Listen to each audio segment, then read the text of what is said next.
Shalom Elohim, haleluya, puji nama Tuhan. Semangat pagi Bapak Ibu Saudara yang dikasihi Tuhan kita Yesus Kristus. Jumpa lagi bersama saya Pendeta Samuel Mabuntu dalam Renungan Pagi ke 2673 hari. Renungan pagi ini mengudara.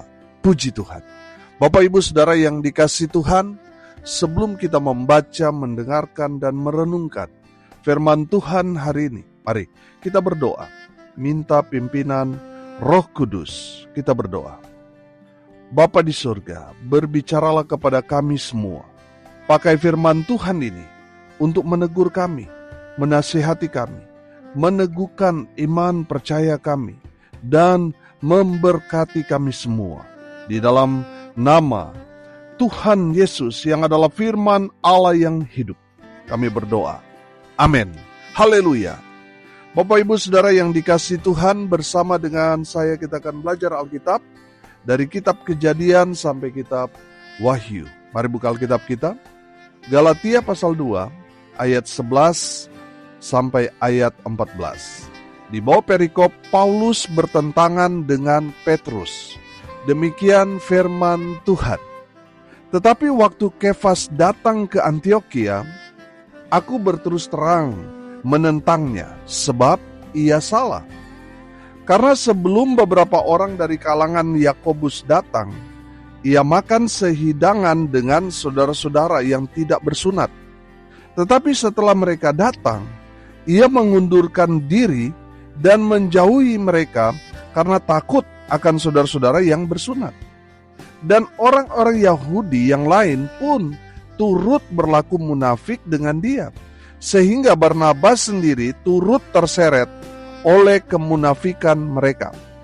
Tetapi waktu kulihat bahwa kelakuan mereka itu tidak sesuai dengan kebenaran Injil, aku berkata kepada Kefas di hadapan mereka semua, jika engkau seorang Yahudi, hidup secara kafir dan bukan secara Yahudi, bagaimanakah engkau dapat memaksa saudara-saudara yang tidak bersunat untuk hidup secara Yahudi? Amin firman Tuhan. Haleluya. Bapak Ibu Saudara yang dikasihi Tuhan, firman Tuhan ini menceritakan tentang alasan kenapa Rasul Paulus mengkritik Kefas. Siapa Kefas? Kefas itu adalah nama lain dari Rasul Petrus. Rasul Paulus mengkritik Kefas atau Rasul Petrus karena Petrus dikenal seseorang yang sangat-sangat keras dengan kekafiran. Tapi ternyata dalam konteks ini, Kefas atau Petrus di ayat 12, saudara perhatikan sekali lagi saya bacakan. Karena sebelum beberapa orang dari kalangan Yakobus datang, ia, Kefas di sini, makan sehidangan dengan saudara-saudara yang tidak bersunat. Tetapi setelah mereka datang, ia atau Kefas mengundurkan diri dan menjauhi mereka karena takut akan saudara-saudara yang bersunat. Rasul Paulus pernah melihat bahwa Kefas duduk makan dengan orang-orang yang tidak bersunat, yang adalah gambaran orang kafir di mata orang-orang yang bersunat.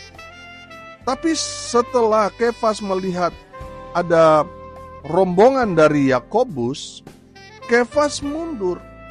Dia pergi meninggalkan jamuan makan bersama-sama dengan orang-orang yang tidak bersunat. Rasul Paulus melihat Kefas mulai berubah. Kefas mulai kompromi. Bukti Kefas kompromi, Kefas berlaku munafik bersama dengan Barnabas.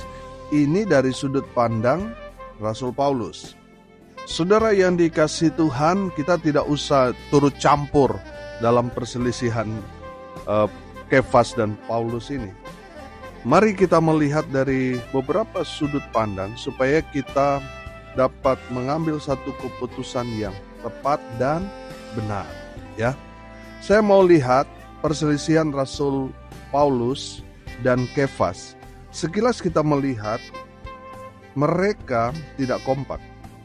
Kenapa Rasul Paulus menilai Kefas ini bersama dengan Barnabas, mereka ini munafik.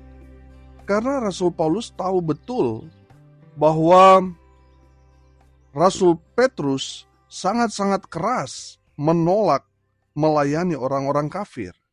Makanya Rasul Paulus ketika melihat Kefas makan sehidangan dengan orang-orang yang tidak bersunat, Rasul Paulus melihat Kefas sudah mulai kompromi. Saudara, saya mau mengajak kita membuka dalam Kisah Para Rasul pasal 10 ayat 11 sampai ayat 15 dan ayat 34 sampai ayat 36. Saya bacakan buat kita sekalian, Kisah Para Rasul pasal 10 ayat 11 sampai 15.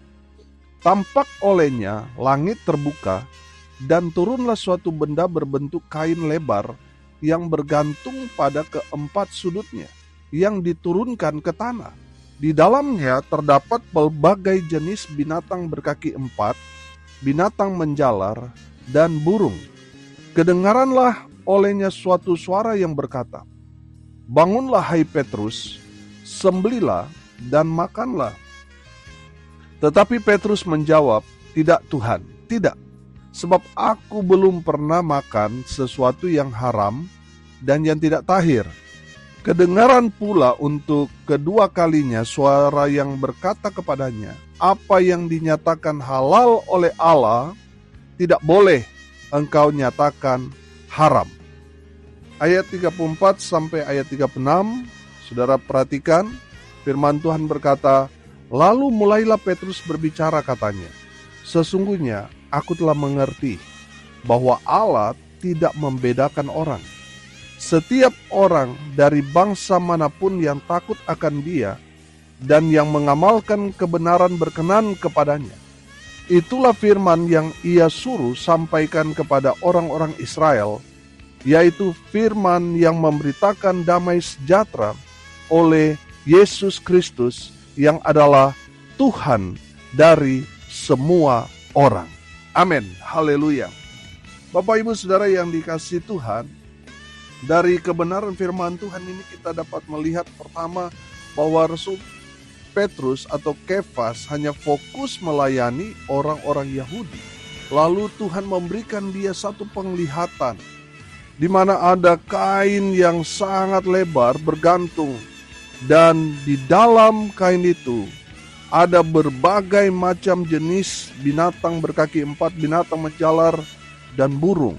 Dan Tuhan menyuruh Petrus untuk bangun, sembelilah dan makanlah. Tetapi Petrus menolak karena dia menjaga hidupnya untuk tidak memakan binatang-binatang yang haram.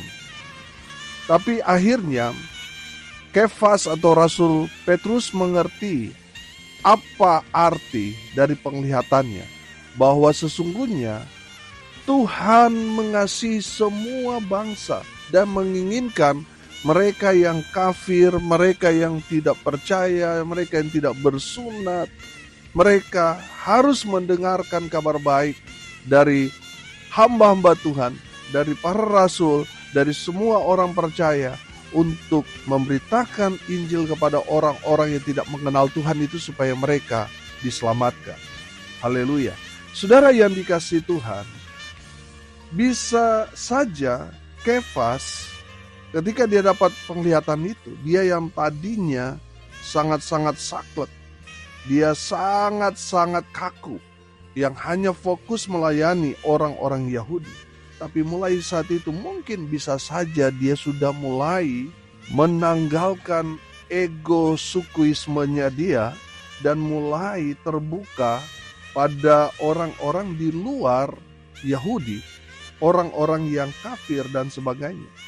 Saudara yang dikasihi Tuhan, bisa saja Kefas sudah bertobat, dan cara Kefas untuk menjangkau orang-orang yang tidak bersunat.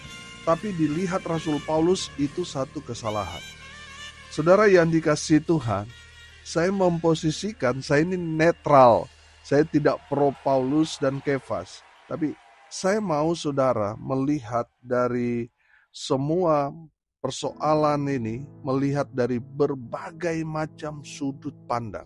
Jangan saudara telan mentah-mentah, saudara.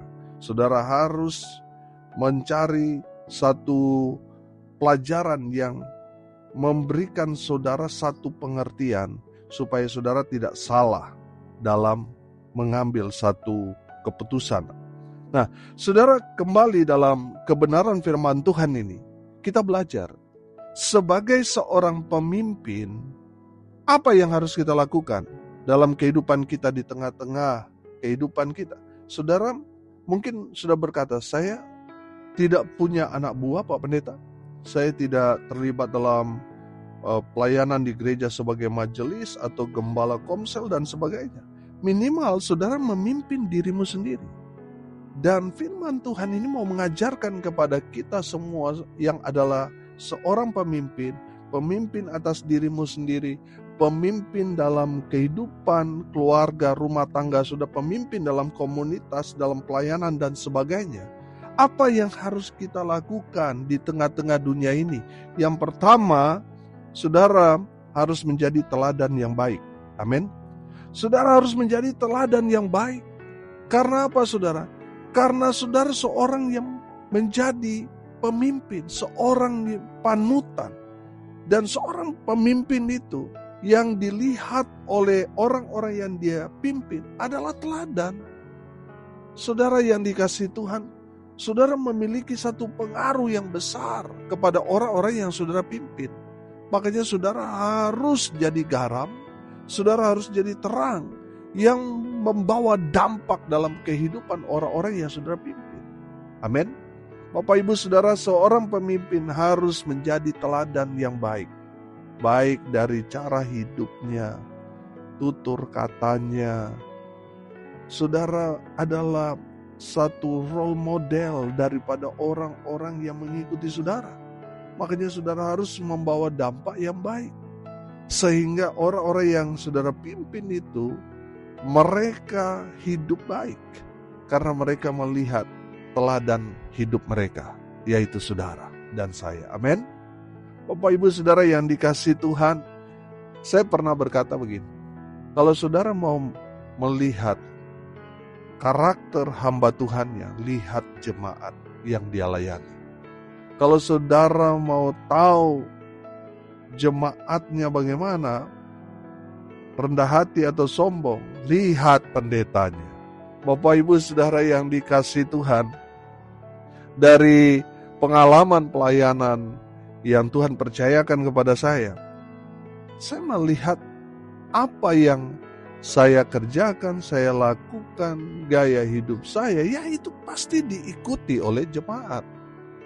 Kalau kita angkuh, kita sombong, ya jemaat juga akan memiliki sifat seperti itu karena mereka meneladani pemimpin mereka. Tapi kalau pemimpin mereka rendah hati, jemaat juga akan ketransfer baik sifat-sifat kerendahan hati dari saudara itu.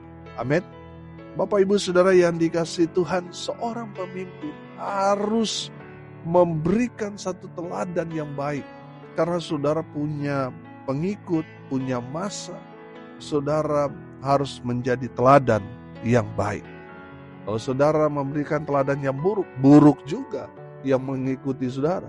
Saya yakin dan percaya kita anak-anak Tuhan yang adalah garam dunia, terang dunia, harus memberikan dampak yang luar biasa bagi followers kita, bagi orang-orang yang mengikut kita, bagi komunitas kita, pelayanan kita, bahkan hidup kita. Haleluya, harus menjadi teladan yang baik. Yang kedua, saudara, sebagai seorang pemimpin, apa yang harus kita lakukan? Yang kedua, kita harus konsisten. Amin. Saudara yang dikasihi Tuhan, di ayat 12, ayat 13, di sana mungkin Rasul Paulus melihat Kefas, dia sudah mulai tidak konsisten. Makanya seorang pemimpin, dia harus konsisten dengan apa yang dia yakini, apa yang dia ajarkan, apa yang dia katakan, itu harus dia jaga. Amin. Coba saudara bayangkan kalau ada seorang pemimpin yang berubah-berubah, saudara. Apa yang terjadi, saudara? Kacau. Makanya seorang pemimpin dia harus konsisten. Dia harus konsisten di sini berarti setia. Dia setia berdoa, dia setia melayani, dia setia melakukan apa yang dia ajarkan. Saudara yang dikasihi Tuhan, saudara harus konsisten dengan apa yang menjadi prinsip saudara. Kecuali kalau mungkin saudara sadar pada akhirnya gaya hidup saudara ada yang salah, lalu saudara berubah, itu satu langkah yang maju saudara. Dan konsistenlah, setialah. Saudara yang dikasihi Tuhan, seorang pemimpin, dia harus konsisten, dia harus setia. Apa yang dia katakan, dia ucapkan, harus sejalan dengan perbuatannya. Amin.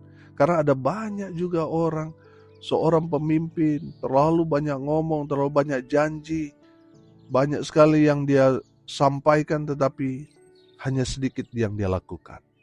Atau ada juga yang tidak sejalan dengan apa yang dia katakan. Bapak Ibu Saudara, seorang pemimpin, apa yang dia katakan, dia konsisten. Amin. Sesuai dengan perkataan dia, hidupnya dia, perbuatannya dia. Oh, dia konsisten. Saudara yang dikasihi Tuhan, seorang pemimpin harus konsisten. Yang ketiga, seorang pemimpin yang harus dia lakukan adalah dia harus punya karakter yang baik. Ayat 14, perhatikan. Tetapi waktu kulihat bahwa kelakuan mereka itu tidak sesuai dengan kebenaran Injil. Saudara, kelakuan mereka ini bicara karakter. Banyak juga kok hamba Tuhan yang karakternya buruk. Banyak. Saya kenal beberapa, hanya beberapa, tidak banyak. Tapi ada beberapa teman pendeta yang tidak sesuai dengan apa yang dia katakan, alias penipu. Saudara yang dikasihi Tuhan, kalau kita sudah dikenal seorang penipu, saudara, sampai kita mati itu dikenal orang sebagai seorang penipu. Makanya saudara yang dikasihi Tuhan, karakter itu sangat penting. Banyak orang kan munafik, saudara. Mereka memberi kesan mereka sangat-sangat rohani, tapi kelakuan mereka roh halus. Banyak saudara. Saudara yang dikasihi Tuhan, kita harus punya karakter yang baik. Makanya firman Tuhan dalam Filipi itu kan, Filipi 4 ayat 5 berkata, hendaklah kebaikan hatimu diketahui semua orang. Tuhan sudah dekat. Haleluya. Bapak Ibu Saudara yang dikasihi Tuhan, mari kita memiliki karakter Kristus sehingga orang dapat melihat ada Yesus dalam diri saudara dan saya. Amin. Saudara jangan mau dikenal sebagai orang yang pelit, orang yang kasar, orang jahat, orang cerewet. Jangan saudara melabel diri saudara dengan hal-hal seperti itu.